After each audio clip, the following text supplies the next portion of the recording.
got some dirt on you. All right, it's another day and we are back out at the trailer, and today we are going to run the 120 volt wiring, hopefully through the bottom side of the trailer in the underbelly and then up into the cab. So I bought two 30-foot chunks of the Marine 10.3, you can see right there, 10 AWG3 labeled there. So what I'm actually going to do, because of how that little pass-through grommet works, there's like the fuzzy bristle part, and then actually underneath there's like a rubber, it's not really a gasket, but it's a rubber piece that has a big slit in it for passing wires through. So it would be really difficult to push the wire up from the bottom, especially with that 4/0 cable already through there. So what I'm going to do is I'm actually going to unwind both of these pieces and shove them down from here down into the belly, and then I'll work on passing them up to the inside of the trailer. And then so what I'm going to do is I'll push through enough but leave plenty so I can run the wire from the grommet there behind, down and behind all this, because this 10.3 is pretty flat and flexible. So I should be able to run it behind those wires and then up into these two entrances right there, so I can wire them into the multiplus right there. So I'm going to get started unwinding these and then start pushing them through the cable pass-through. All right, I labeled this one Power In, so I know this is the incoming power. So I'm going to start shoving it into the pass-through right here.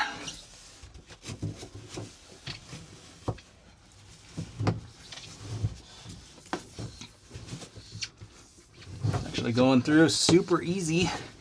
It's just going to be coiling up on top of the underbelly cover down there, hopefully. All right, so I got under there and it did go all the way through, and I actually pulled the rest of it out from underneath, so that's probably what I'll do for the second one. All right, so I want to leave a bunch more extra, like I'm going to leave about that much extra, I think, up here for cutting, splicing, because you want to leave some strain relief loops here and stuff. So whatever extra is here that I don't use, I'll just push back down in there. All right, I'm going to run the second one.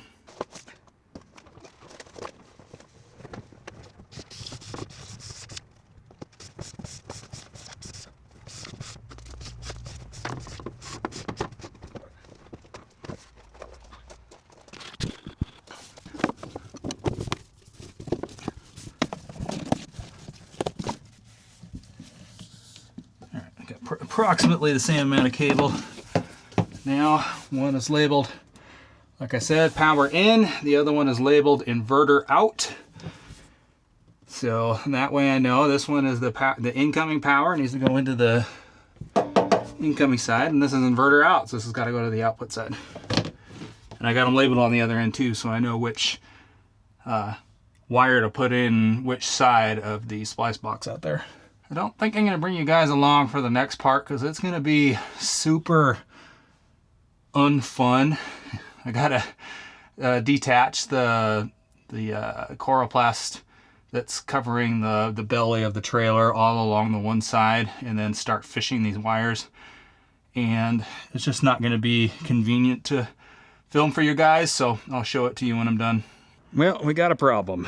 So for some reason, they used self-tapping screws on the front part right underneath the pass-through here for the coroplast that covers the underbelly. But once you get past a certain point, they used what looked like are nails with big washers. And I don't have a way to take those out with me. And that means I'm also going to have to go buy a ton of these, a ton more screws like the one they like the ones they put up on the front, and some big fender washers.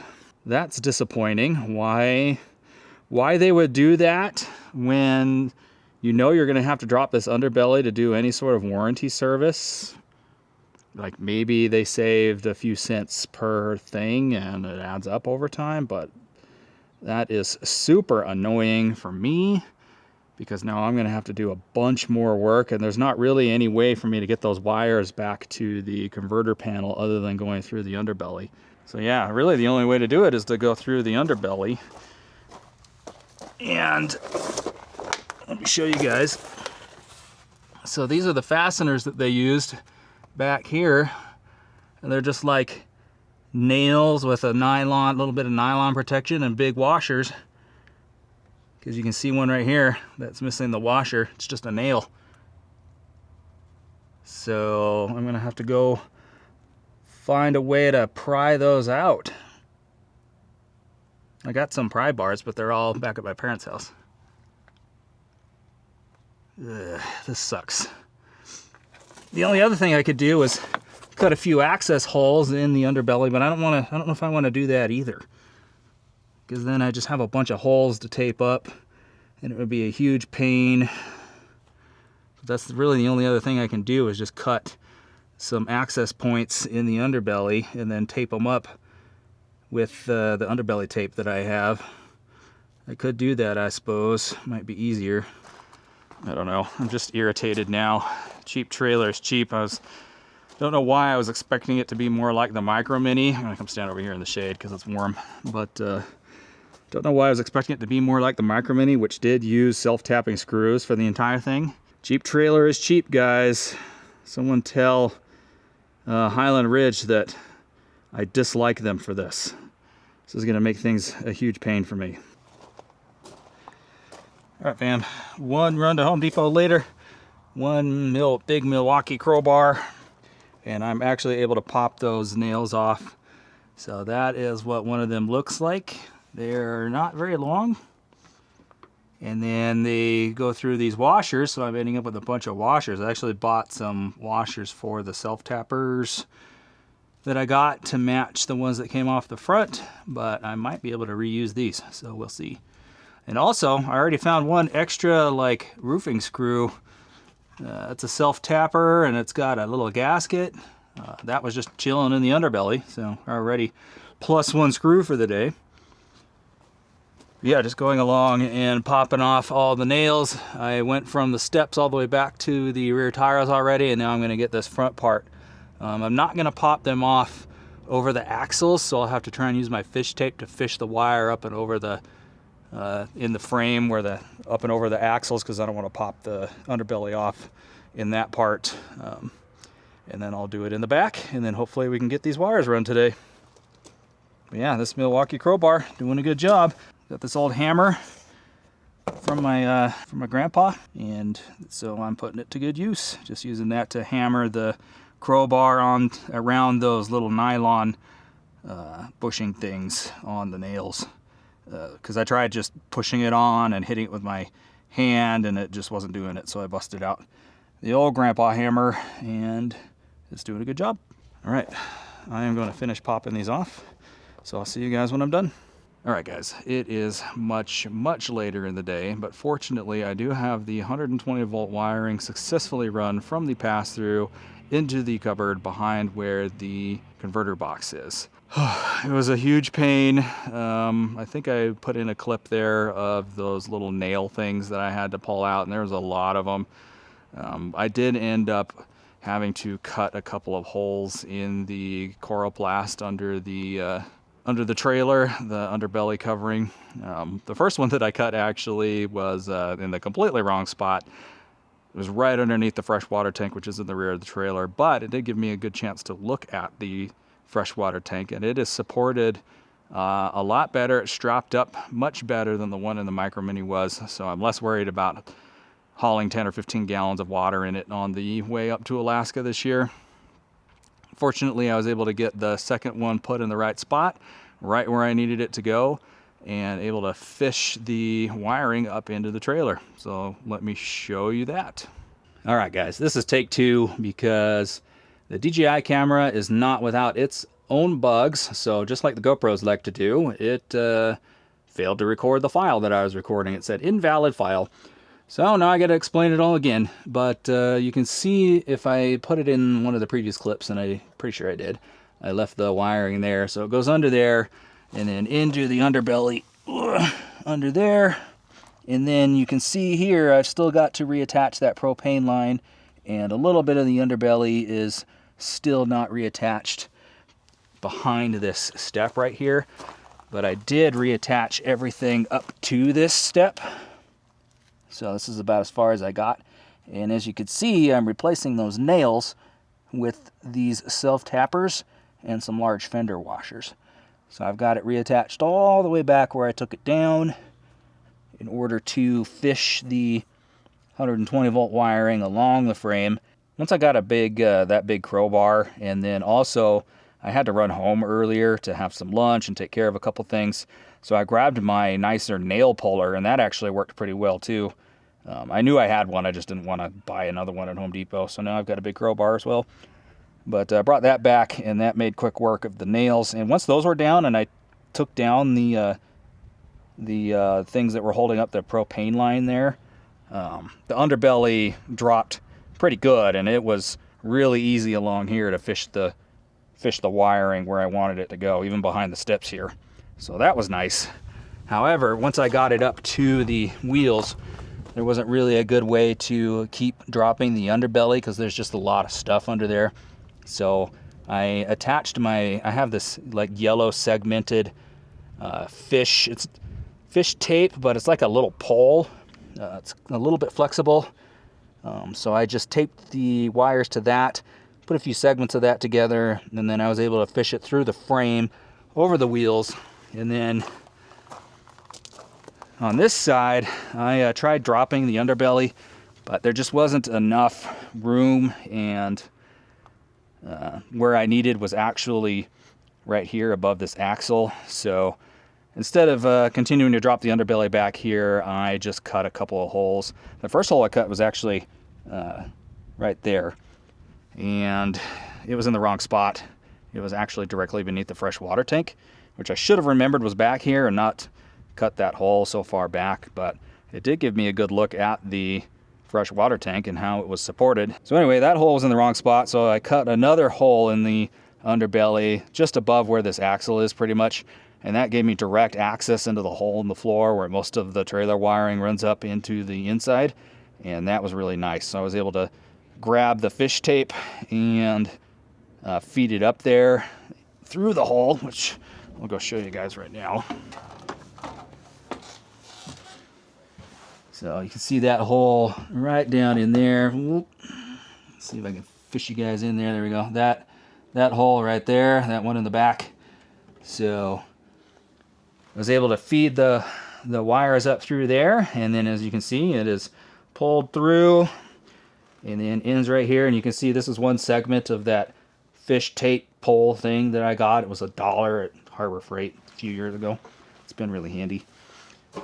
But yeah, I got the 120 volt wiring run inside the trailer. All right, so as you can probably hear, I am bushed. So I'm gonna clean this up and head home for the day. I need a shower. I've had so much garbage underneath the underbelly when I was pulling it down and cutting the holes, like so much just junk falling all over me.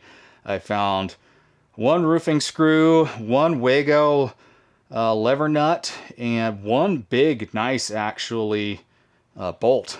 Just chilling in the underbelly, just on top of the coroplast under there. So I'm plus a few random parts for this whole endeavor.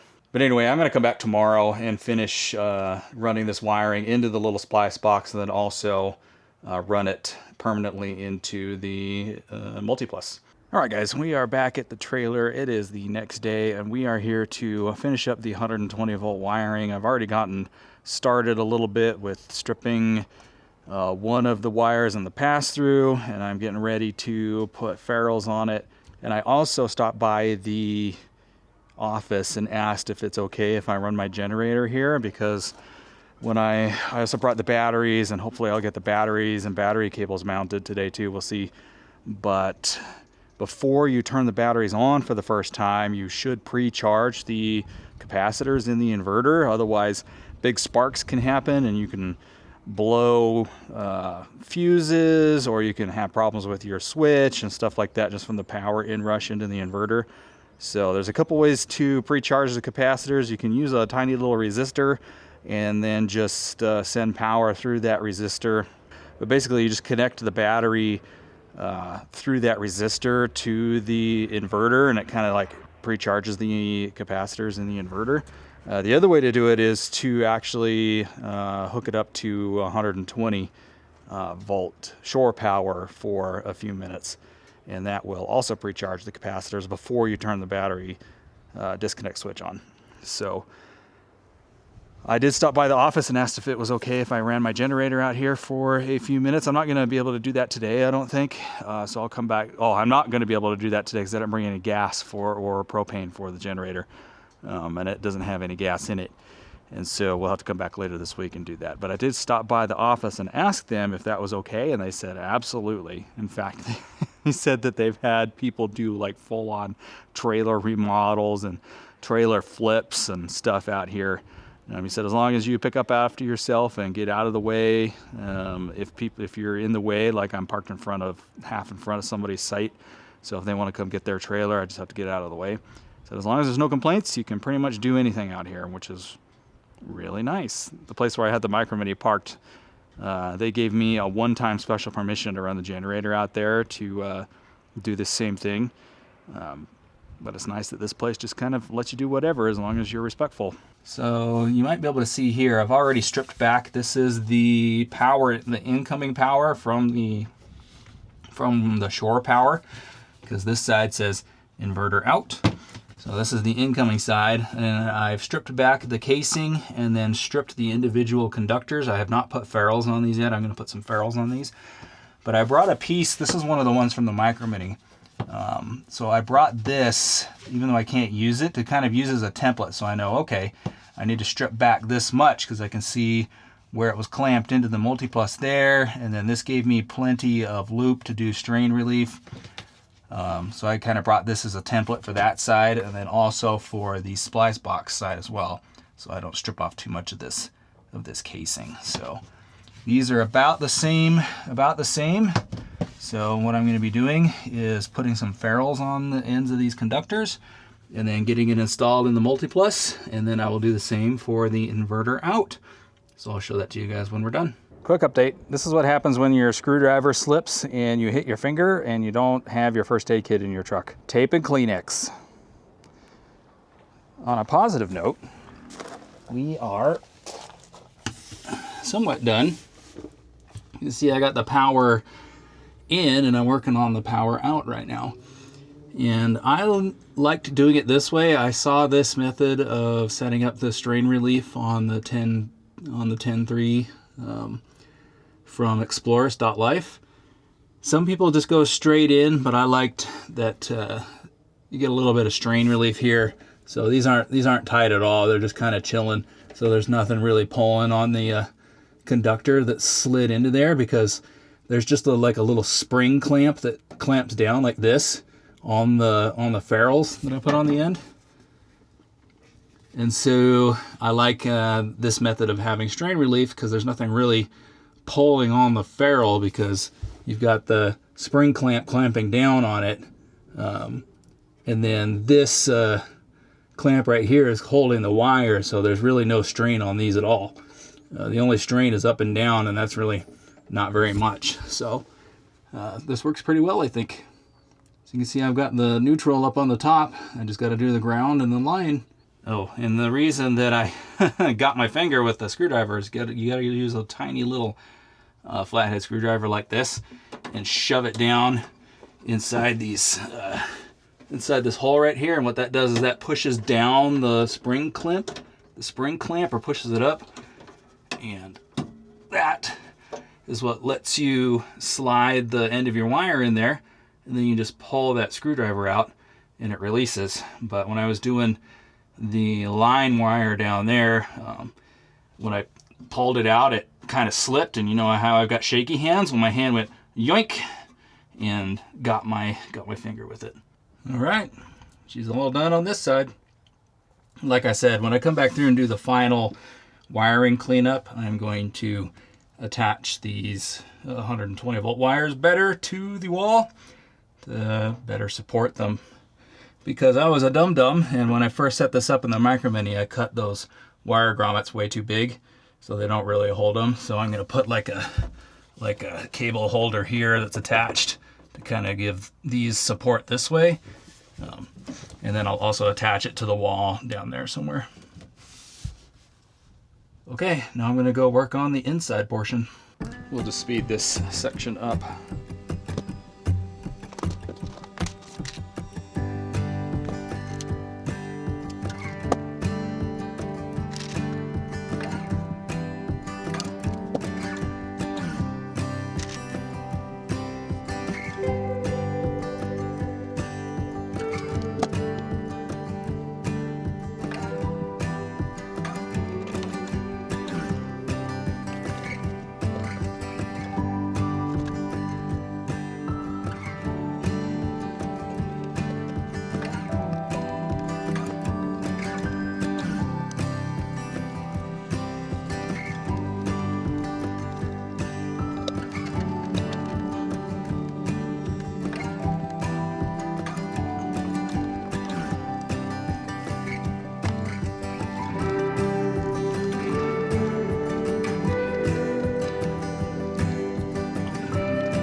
Almost forgot again.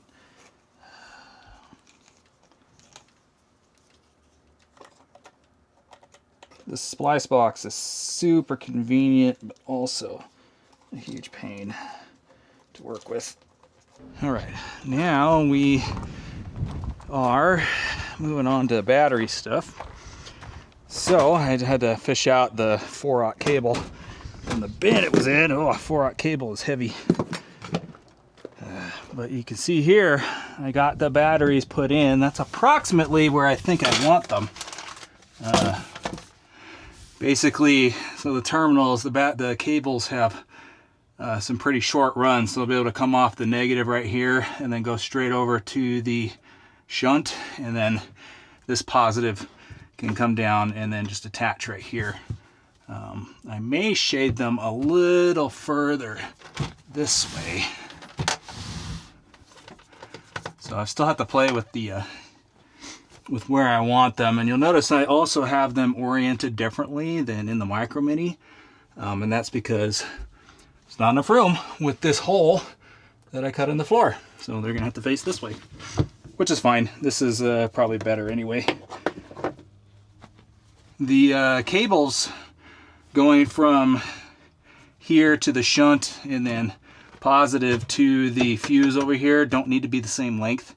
The cables between the batteries do need to be the same length, but these cables from here to here don't have to be.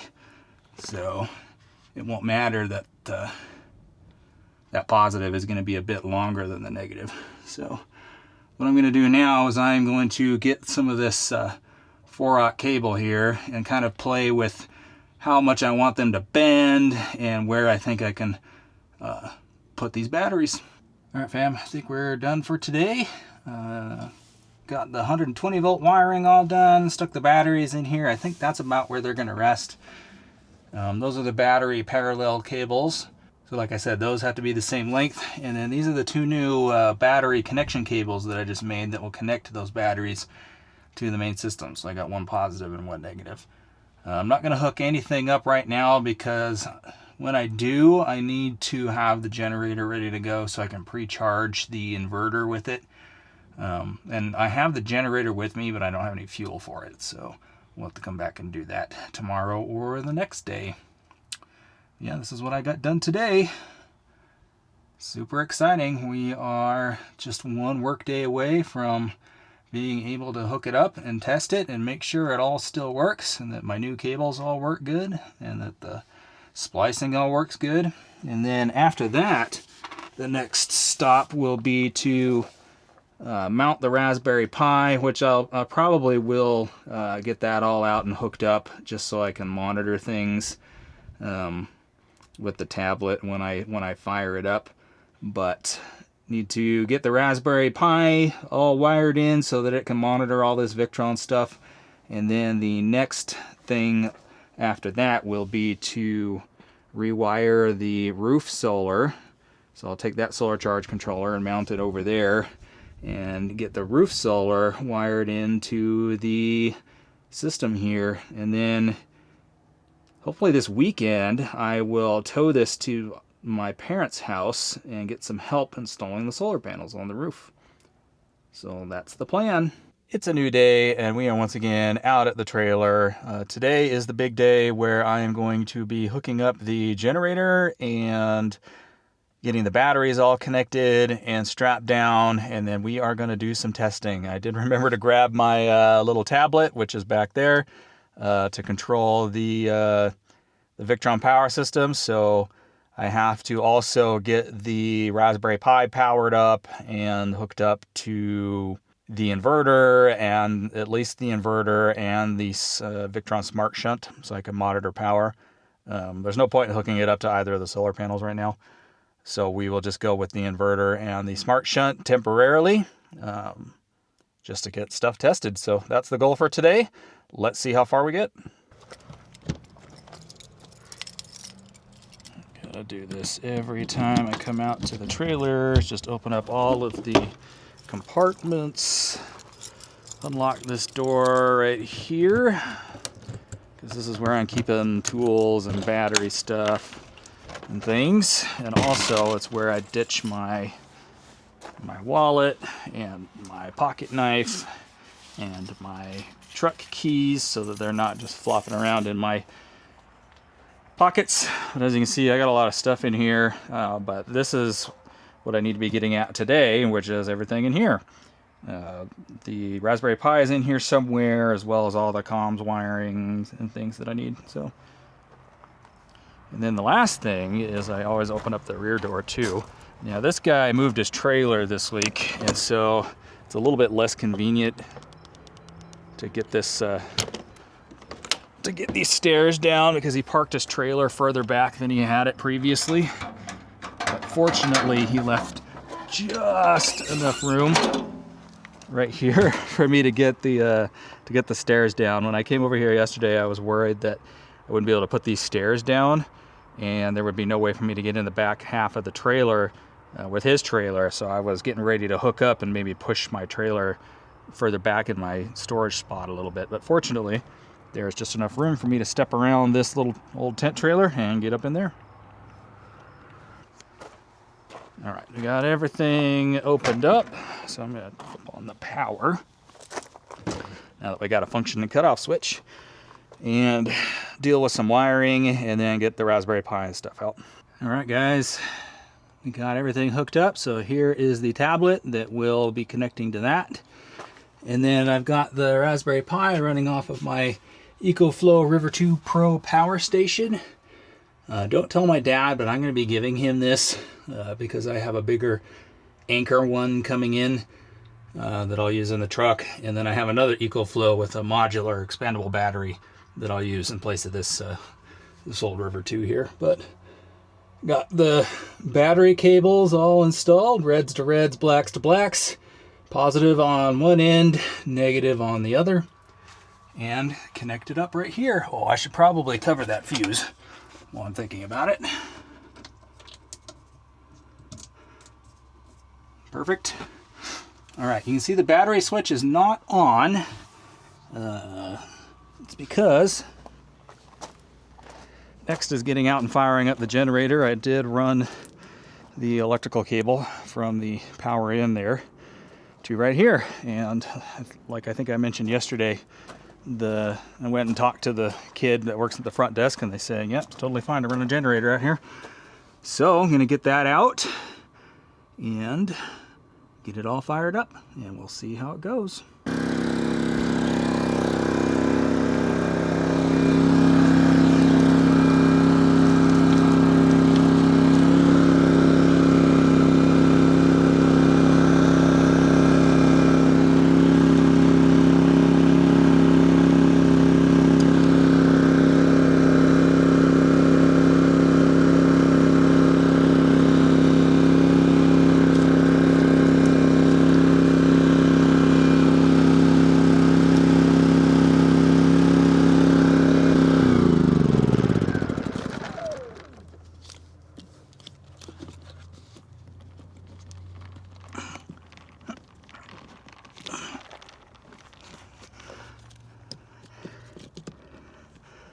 Yeah.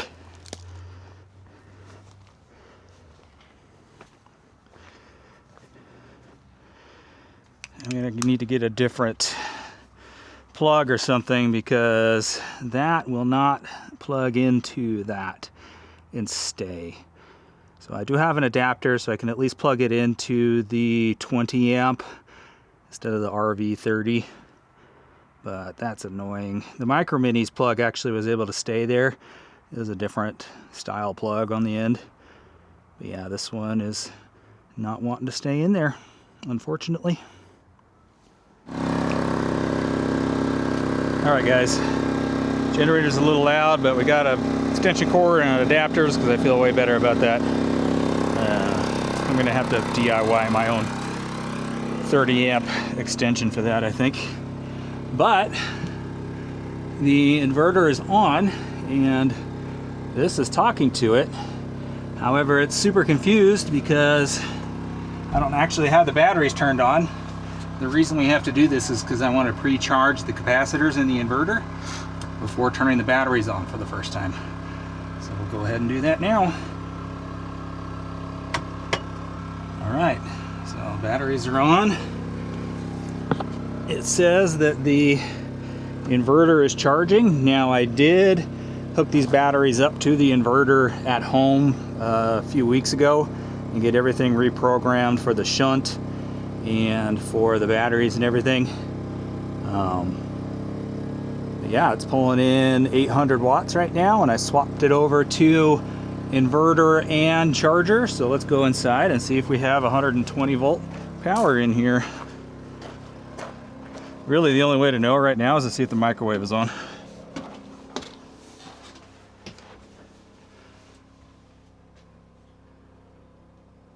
Oh. Gotta turn the circuit on. And I heard the generator and inverter surge, and look at that, we got 120 volt power. Huzzah! So we got this all set up correctly. And ooh, I can smell that I've got the generator running on propane, and I can smell the propane exhaust over here. It's got a different smell to it. But yeah. So we got 340 watts of AC load, because also what it's doing is it's charging the battery on the tongue of the trailer, because I left the converter turned on. So that's where that load's coming from. And then just a few DC loads. Yeah, that's not going to be super accurate because, like I said, That's not going to count all of the DC loads for the that are coming off the battery on the tongue. Yeah, so there may come a point where I do decide to run battery cables down there, but for now, just to keep it simple, I am going to leave my LI time at first for now up on the tongue, and then eventually I'm going to get 2 flooded lead acid batteries there just to run the DC loads and let the trailer's converter do what it's supposed to do. That simplifies a lot of stuff. So, but right now we are successfully running the power system newly installed in this trailer. Cool. All right, fam, we're on the phone because I put the DJI away and I don't want to get it back out. But I was just gonna leave, but I decided, you know what, let's keep on working. So I got the battery tie-down straps put on. You can see there's one in the front and then one towards the rear. And they go up and over. That buckle is in between those wires there, so nothing's gonna rub on anything. And then also I put one of these L brackets on each side to keep the batteries from sliding around. So you've got the straps to keep them from bouncing, and then these to keep them from sliding. And I got that done. And then also I went ahead and made the last solar cable that I need for the Victron 130 that's going to be mounted right here for the roof solar array. This 150, well, I don't know. I'll either use the 130 for the roof and the 150 for my 450 watt portable panel, or I'll use the 50 for the roof and the 30 for the panel. I haven't decided yet. But yeah, so I put some ends on some 6-gauge cable here and then ran it around, and I'm not going to tidy up the wiring until I get the solar switched over. I did add one cable loop way over there to kind of hold up the 120 volt cables.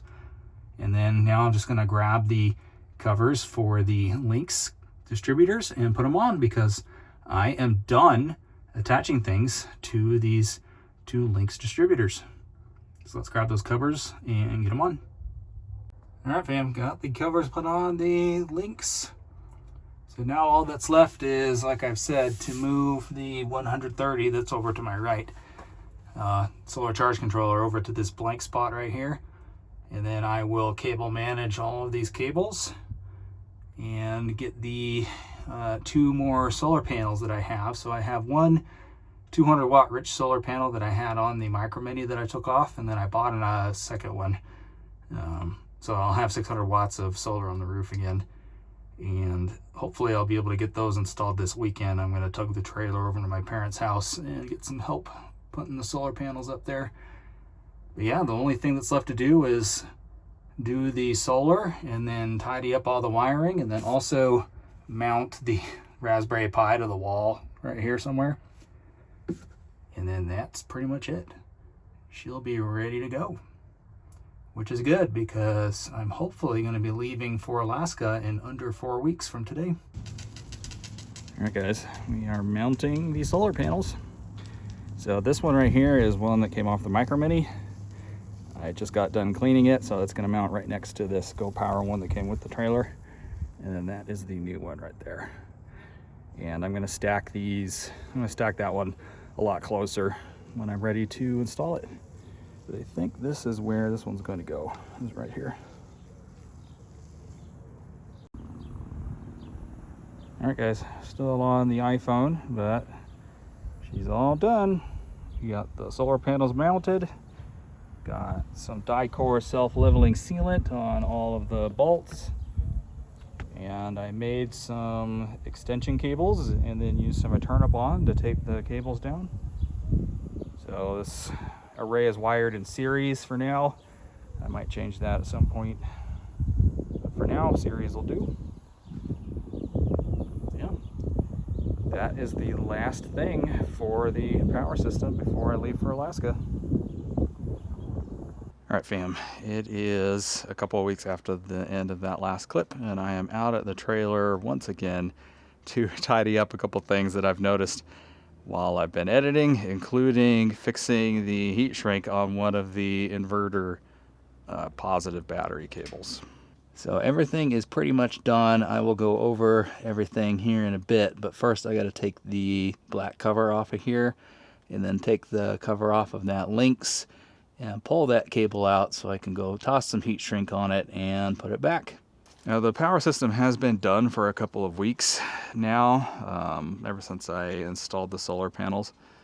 And so there hasn't been much going on out here at the trailer. I haven't been able to get out and use it quite yet because I am getting over a pretty bad illness, just something respiratory, but anytime I get a respiratory thing, it knocks me down for quite a bit. So I've been feeling pretty miserable for the last week or so, and I'm finally feeling like a normal human. Yesterday and today, decided to come out and knock out a couple of things here on the trailer. So we're gonna fix that battery cable, and then I'm going to do some organizing. I won't bring you guys along for that. And then I will give you an overview of everything that I did to complete the power system.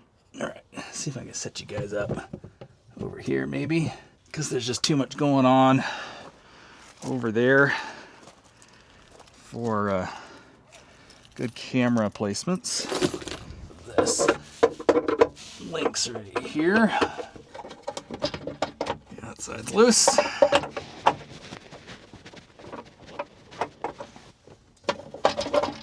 Okay, so there's the cover off the Lynx. Now I've got to take, I'm gonna need my stubby screwdriver for that black cover on the Multi-Plus.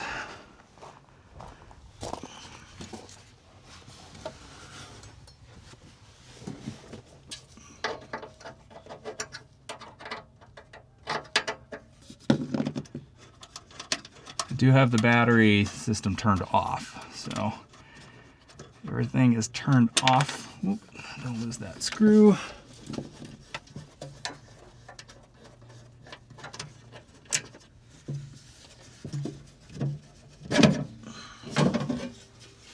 Okay, yep. I did not fix this cable like I thought I had.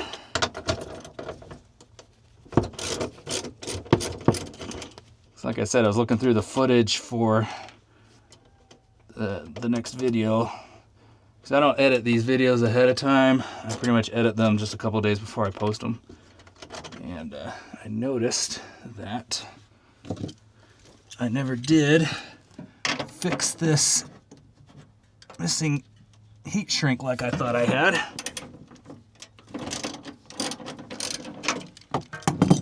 Parts everywhere. Take this off. Also try not to touch things, even with the battery system off. You can see I'm missing the heat shrink right here, so let's go put that on.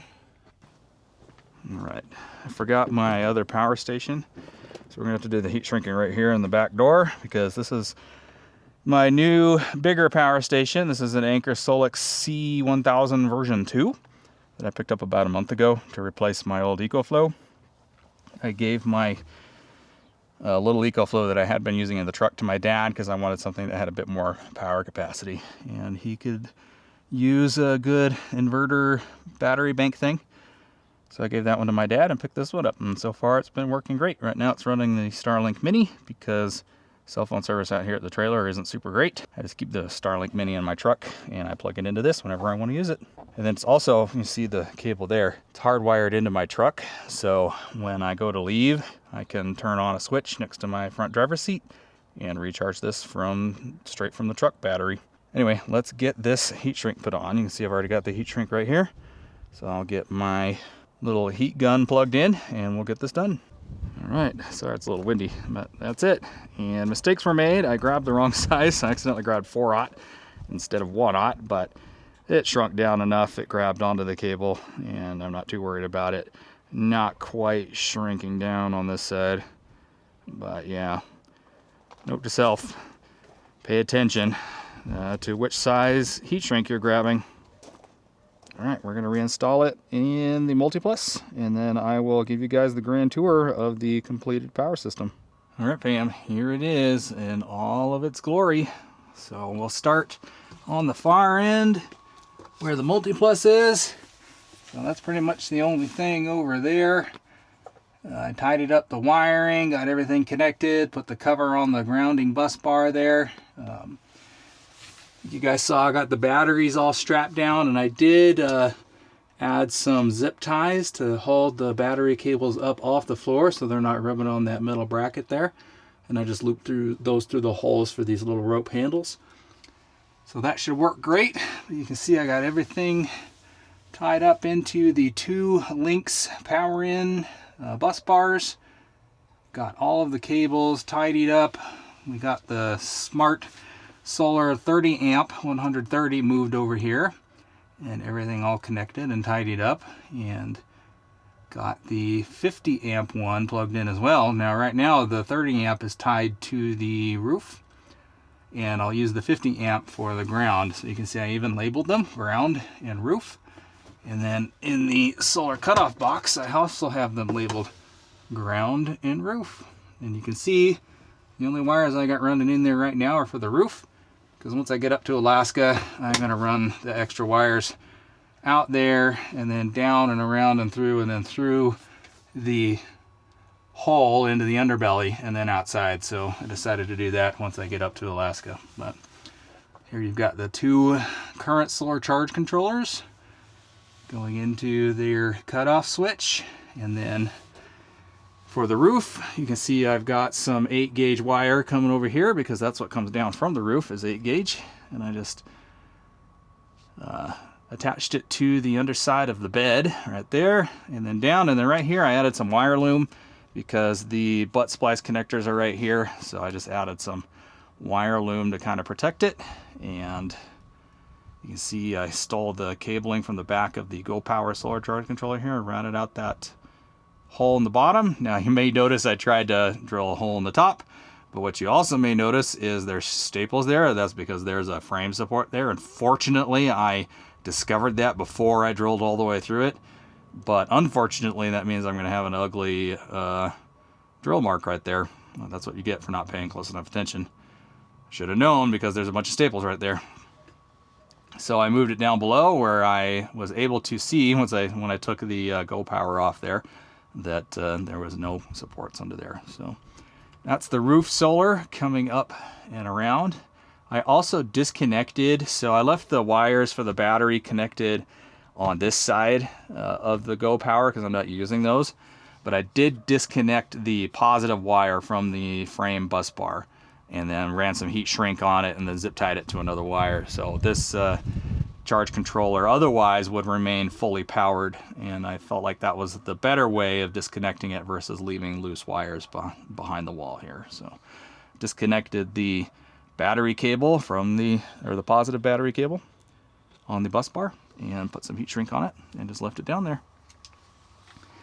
So you've got the solar cutoff switches there, and then as you can see, I've got my secondary Blue Sea fuse block here, same one I used in the Micro Mini, same cables actually. That's why they're a little long, because I didn't trim these down, because all of this might be reconfigured at some point when I want to add a 3rd solar charge controller.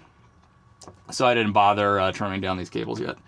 But that is powering the Raspberry Pi and this powered USB hub to plug all of the devices in. And this is the same switch and same power and same Raspberry Pi that I used in the Micro Mini. So that's how I have that mounted for now. That's just taped up there, so that'll be easy to move if I want to. And I tidied up all the wiring to try and make it look as pretty as possible. Added ferrules and heat shrink to everything. If you guys see something that I missed heat shrink on again, just let me know. But the reason I needed to get this, so this is a new addition. This is a powered USB hub. Because when I add the 3rd solar charge controller later this summer, I am out of USB ports on the Raspberry Pi. It only has 4. And I have 4 devices currently that I want to monitor. So you've got the inverter, you've got the smart shunt, and then 2 solar charge controllers. So that's 4 devices that are each running off of these Victron cables here that go from the device to a USB plug.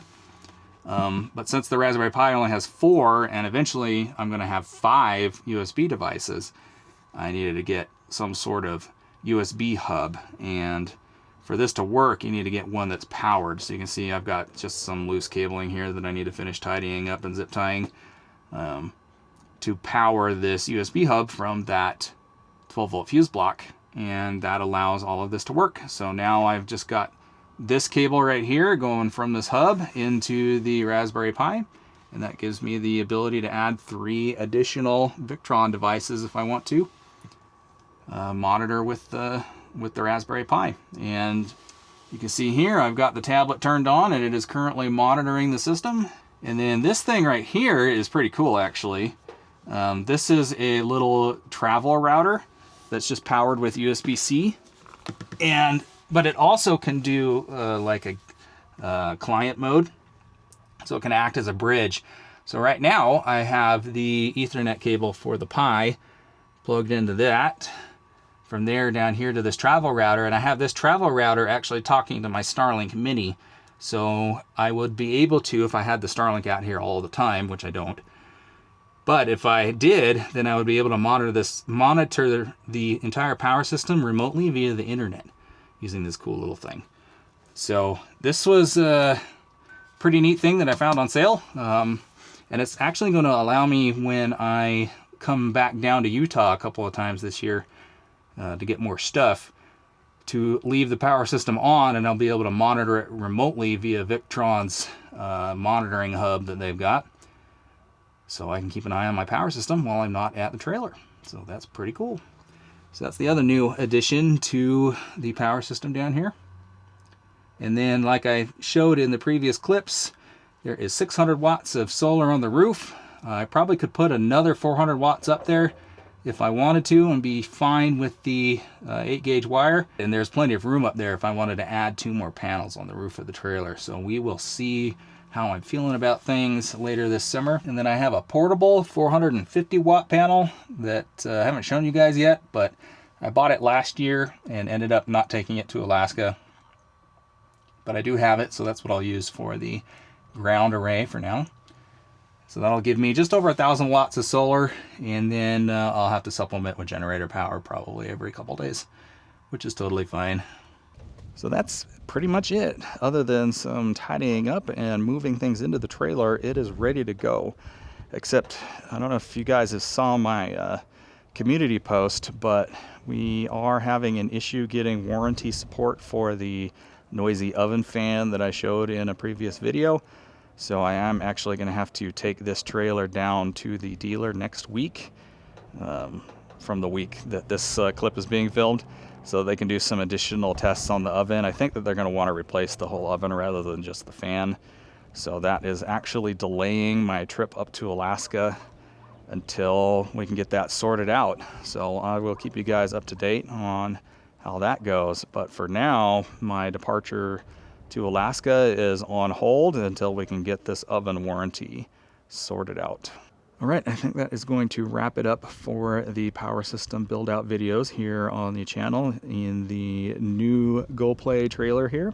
Thanks for coming along. I realized that this last video kind of jumped way forward and there wasn't as much video of me doing actual things, because when it got down to tidying up the wiring here in the pass-through and making all the extra wires and routing everything and securing it, I just wanted to get it done and not have to worry about moving the camera around and filming and everything. So apologies for that. I'm not entirely certain which videos are going to be coming out next on the channel, because like I said, the departure to Alaska is kind of up in the air pending this oven warranty thing, so I will let you guys know.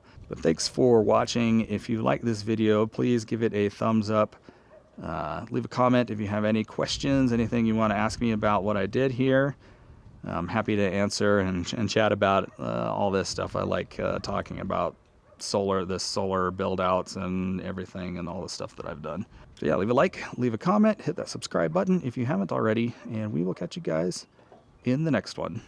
I don't know if you guys are going to be able to see, maybe I can zoom the video in, but we got a very early spring, very late winter storm that blew through this weekend, and it left a nice parting snowpack up there on the mountains. So they look really, really good.